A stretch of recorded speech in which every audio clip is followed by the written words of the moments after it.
2:24 సంఘము దేవుని గురించిన జ్ఞానంతో నింపబడి ఉంటుంది అని చెప్పినప్పుడు, క్రీస్తు ప్రభువుని గూర్చి అనుభవ జ్ఞానం కలిగిన వారు ఏం చేస్తుంటారంటే, పాపం విషయమై చనిపోయి నీతి విషయమై జీవించినట్లు తానే తన శరీరం మందు మన పాపములను మోసుకొనెను అని చెప్పాడు. పేతురు గారు రాసిన మొదటి పత్రిక 2:24 24 ఈ మాటలు రాయబడ్డాయి. మనము పాపం విషయమై చనిపోయి నీతి విషయమై జీవించున్నట్లు ఆయన తానే తన శరీరం మందు మన పాపములను మ్రాను మీద అదనమాట.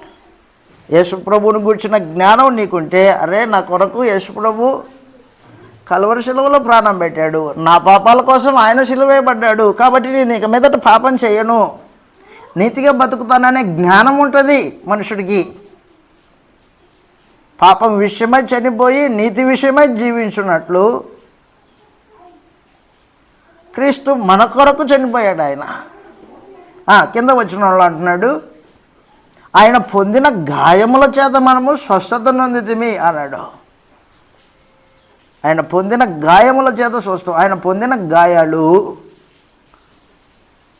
తన శరీరంలో మన పాపముల కొరకు పొందాడు.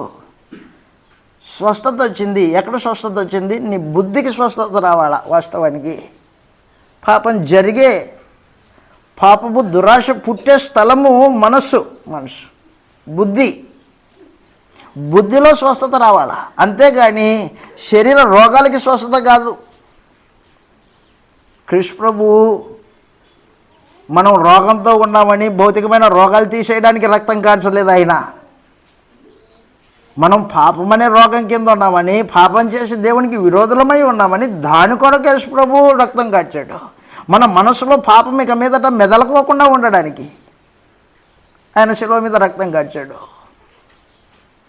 కాబట్టి క్రీస్తుని గురించి జ్ఞానం కలిగిన వాడు ఏం చేస్తాడంటే, మనసులో పాపపు ఆలోచన రాకోకుండా దాన్ని కంట్రోల్ చేసుకుంటాడు. దురాశ లోపల పుట్టుకోకుండా కంట్రోల్ చేసుకుంటాడు. ఒకవేళ దురాశ, చెడు ఆలోచన లోపల పుట్టింది అనుకో, దాన్ని అక్కడే, నువ్వు క్రైస్తవుడివి, క్రీస్తుని నమ్మిన వాడివి, క్రీస్తు నీ కోసం చనిపోయాడు, నువ్వు ఈ ఆలోచన చేయకూడదు, మానేయి అని మనస్సాక్షిలో ఆలోచన పుట్టాల. మనసులో ఆలోచన వెంటనే కలగాల.